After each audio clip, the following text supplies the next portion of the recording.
지금 런던이 발칵 뒤집혔습니다. 토트넘 팬들이 왕의 귀환이라 외치며 손흥민 벽화 앞에 행렬을 만들고 있습니다. 영국이 한국 선수를 위해 이런 장면을 만든 건 역사상 처음입니다. 도대체 무슨 일이 벌어진 걸까요? 왜 토트넘은 레전드 중에 레전드만 허락되는 벽화 특권을 손흥민에게 부여했을까요?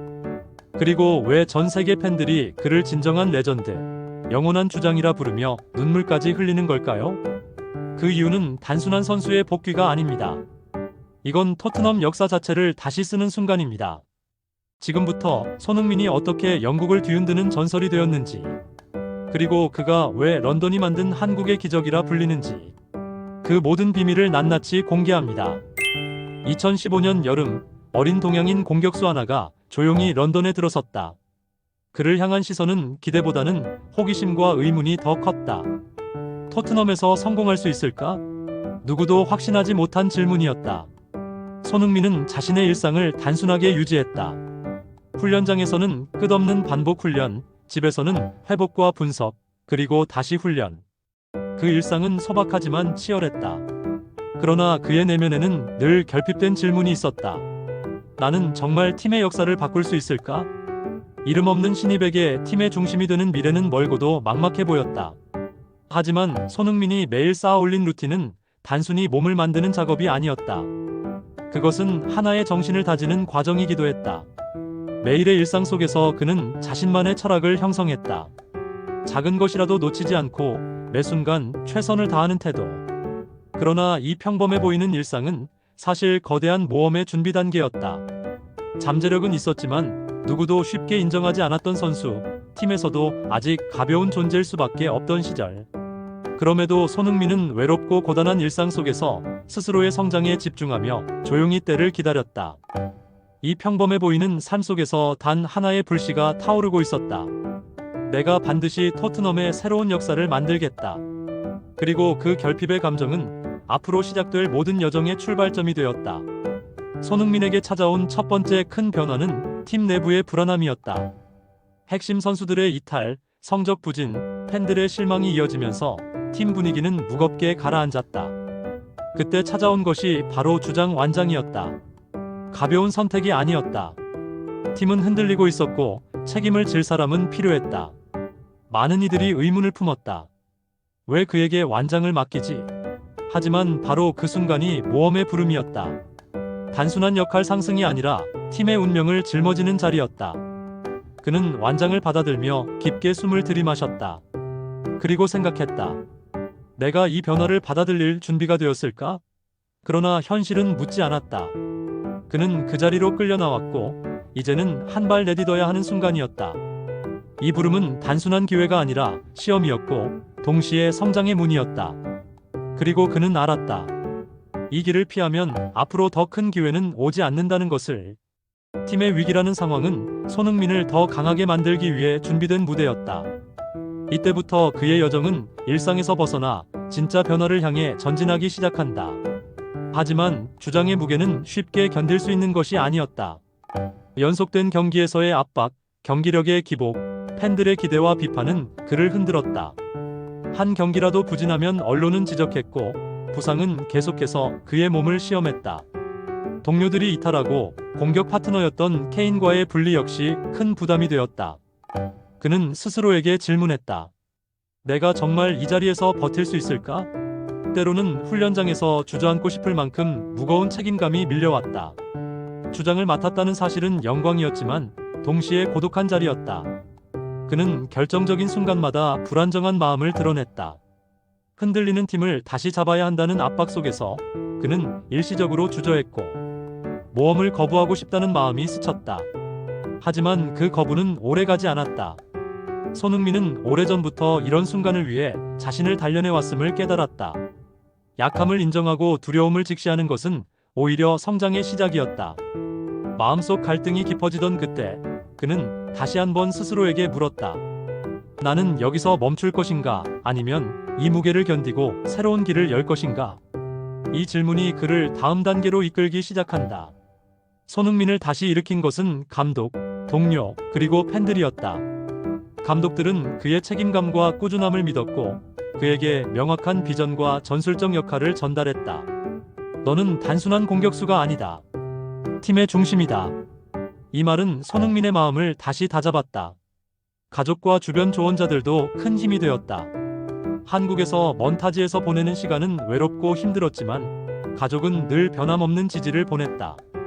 팬들 역시 그에게 중요한 멘토였다. 그들은 경기장에서나 SNS에서나 흔들림 없는 응원을 보냈고 그 응원은 손흥민에게 정신적 힘을 제공했다. 그는 눈을 떴다. 자신이 왜 이곳에 있는지, 무엇을 위해 뛰어야 하는지 명확해졌다. 멘토들은 그에게 기술과 전략 이상의 것을 줬다. 내가 토트넘의 정신이 되어라. 이 말은 그의 인생에서 가장 큰 전환점 중 하나였다. 새로운 비전, 명확한 방향, 그리고 깊은 사명감이 생겨났다. 이 순간 손흥민은 더 이상 혼자가 아니었다. 그는 팀과 팬들의 신뢰를 등에 업게 되었고 이 신뢰는 앞으로의 전투에서 그를 지탱하는 가장 강력한 무기가 된다. 손흥민은 결단을 내렸다. 더 이상 흔들리지 않겠다고 스스로 약속했다. 그 결단의 결과가 바로 유럽 무대의 우승이었다. 2024-2025 시즌 그는 주장으로서 팀을 이끌고 유로파리그 정상에 올랐다. 이는 단순한 트로피가 아니었다. 17년 만의 우승, 41년 만의 유럽 대항전 트로피였다. 이 장면은 토트넘 팬들에게 잊지 못할 기적이었고 손흥민은 그 중심에 서 있었다. 그는 경계선을 넘었다. 평범한 선수에서 팀의 진짜 상징으로 우승 트로피를 들어올리는 순간 그는 알았다. 이제부터는 돌아갈 수 없다는 것을. 그의 이름은 토트넘 역사 속에 새겨졌고 더 큰 도전이 기다리고 있었다. 이 첫 관문을 통과하면서 손흥민의 여정은 완전히 새로운 단계로 올라섰다. 이제 그는 더 큰 시련과 영광을 만날 준비가 되어 있었다. 책임이 커진 만큼 시험도 강해졌다. EPL의 강팀들과의 끝없는 경쟁, 부상의 위험, 공격 포인트를 요구하는 압박은 매 경기마다 그를 시험했다. 그러나 그는 동맹도 얻었다. 케인과의 최강 공격 콤비는 EPL 역사상 1위 골 합작이라는 전무후무한 기록을 세웠다. 둘의 호흡은 상대 수비에게 공포 그 자체였다. 그러나 적은 끊임없이 나타났다. 부당한 판정, 인종차별, 언론의 냉정한 평가, 팀 내부의 갈등. 그 모든 것들이 손흥민을 시험했다. 그러나 그는 하나씩 돌파하며 나아갔다. 푸스카스상의 화려한 원더골, 득점왕이라는 대기록. 그는 스스로의 실력으로 모든 적을 침묵시켰다. 동시에 그는 진정한 동맹을 얻었다. 팬들, 동료들, 그리고 토트넘이라는 공동체 전체가 그의 편에 섰다. 이 단계는 손흥민을 더욱 단단하게 만들었다. 그는 적과 싸우면서도 주변의 지지를 느꼈고 이는 앞으로 다가올 결정적인 순간을 대비하게 했다. 하지만 승리와 기록이 깊어질수록 그는 더 깊고 본질적인 질문과 마주하게 되었다. 나는 누구인가? 그리고 무엇을 남길 것인가? 단순히 득점을 하는 선수인지 아니면 더 큰 영향력을 가진 존재인지 스스로에게 되묻기 시작했다. EPL에서 아시아 최초 기록들을 써내려갔지만 그의 목표는 단순한 기록 돌파가 아니었다. 토트넘이라는 클럽의 정신을 지키고 다음 세대에게 영감을 주는 존재가 되는 것. 그는 자신의 사명을 한계를 넘어서는 한국인 선수로 정의했다. 이 단계는 외부의 시련보다 더 어려웠다. 스스로의 내면과 맞서는 시간, 정체성을 다시 구축하는 과정이었다. 손흥민은 자신이 단순한 축구 선수가 아님을 깨달았다. 이제 그는 하나의 역사이자 상징이었다. 그리고 그 상징성을 스스로 인정하는 순간 그는 새로운 각오로 다음 전투를 준비하게 된다. 손흥민에게 가장 큰 시련은 이별이었다. 토트넘과의 10년 동행을 끝내야 했던 순간은 단순한 이적을 넘어 인생의 중요한 고비였다. 팬들과 직접 작별 인사를 하지 못한 아쉬움, 팀을 떠나는 고통은 그의 마음을 깊이 흔들었다. 새로운 MLS 환경은 낯설었고 리그 적응 과정에서 다양한 어려움이 이어졌다. 비록 13경기 12골 사도움이라는 뛰어난 기록을 세웠지만 팀은 우승에 실패하며 큰 충격을 남겼다. 그는 스스로를 탓했다. 내가 더 잘할 수 있었을까? 그러나 이 과정에서 그는 재탄생했다. 스스로의 한계를 다시 직면하며 더 단단해졌고 다시 날아오를 준비를 시작했다. 이 시련은 그를 완전히 새로운 단계로 이끌었다. 과거의 성공에 머물지 않고 새로운 도전을 향해 나아갈 수 있도록 다시 태어나게 한 순간이었다. MLS에서의 첫 시즌을 마친 그는 비로소 작은 보상을 얻기 시작한다. 바로 토트넘 팬들과 직접 작별 인사를 나눌 기회였다. 그의 마지막 경기는 한국에서 열렸고 런던 팬들과의 이별을 제대로 하지 못했다. 그에게는 그것이 늘 마음에 걸렸다. 그런데 구단이 그의 뜻을 받아들였다. 런던으로 와서 팬들에게 직접 인사하라. 그리고 결정적인 보상이 하나 더 주어졌다. 토트넘은 그의 유산을 기념하기 위해 벽화를 제작하기로 한 것이다. 이는 레전드에게만 주어지는 영예였고 손흥민은 직접 벽화 디자인까지 선택했다. 그는 말했다. 정말 감격적인 순간입니다. 팬들에게 직접 감사 인사를 드리고 싶습니다. 그는 마침내 자신이 남긴 발자국이 단순한 기록이 아니라 토트넘의 역사 속 문화적 유산이라는 것을 깨닫게 되었다. 토트넘은 벽화 제작을 발표하며 전 세계 팬들에게 메시지를 전했다. 손흥민이 집으로 돌아온다. 그 문장은 단순한 공지가 아니었다. 10년 동안 팀을 위해 헌신한 레전드의 귀환이었다. 그는 이미 런던행 비행기에 올랐다. 팬들과의 마지막 인사를 위해, 그리고 자신의 발자취가 남겨진 도시로 돌아가기 위해. 구단은 그가 선택한 벽화를 하이로드 거리 한복판에 그려놓고 있었다. 팬들은 SNS에서 우리의 주장, 진정한 레전드라며 그의 귀환을 기다렸다.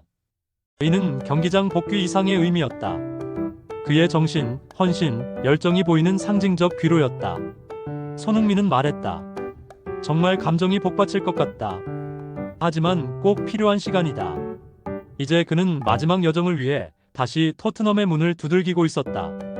짙은 새벽 안개 속에서 토트넘 호스퍼 스타디움이 모습을 드러내고 그곳에 선 손흥민을 향해 팬들은 함성을 터뜨렸다.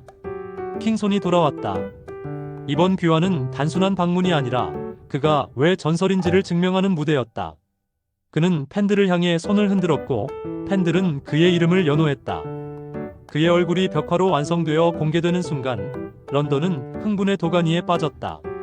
영국 언론들은 이런 한국 선수는 없었다고 평가했고 토트넘 팬들은 눈물을 흘리며 영원한 주장이라 외쳤다. 이 장면은 손흥민의 부활이었다. 그는 팀을 떠났지만 팀의 역사 속에서 더 큰 존재로 자리 잡았다. 이는 기록으로만 설명할 수 없는 가치를 증명한 순간이었다. 그는 오늘 공식적으로 토트넘의 정신적 상징이 되었다. 손흥민이 남긴 것은 단순한 골과 어시스트가 아니다. 그가 남긴 영향은 문화, 정신, 유산이다. 벽화는 그가 남긴 가장 상징적인 선물이다. 토트넘 팬들은 이제 그 벽화 앞에서 다시 주장을 떠올리고 그 시절을 회상하게 될 것이다. 그의 귀환은 토트넘을 넘어 한국 축구 전체의 자부심을 일깨웠다. 팬들은 말한다. 우리는 살아있는 전설을 보았다. 손흥민은 앞으로도 MLS에서 새로운 도전을 이어갈 것이지만 토트넘에 남긴 정신적 유산은 영원히 흐를 것이다. 그리고 이 영상의 시청자들은 한 가지를 깨닫게 된다. 영웅의 여정은 끝난 것이 아니라 더 많은 사람들에게 영감을 주기 위해 계속된다는 사실이다. 마지막으로 우리는 말한다. 그가 남긴 영향은 앞으로의 세대를 움직일 힘이 될 것이다. 가슴이 따뜻해지셨다면 댓글에 손흥민 최고 한마디 남겨주세요. 여러분의 구독과 좋아요가 다음 감동을 이어가는 큰 힘이 됩니다.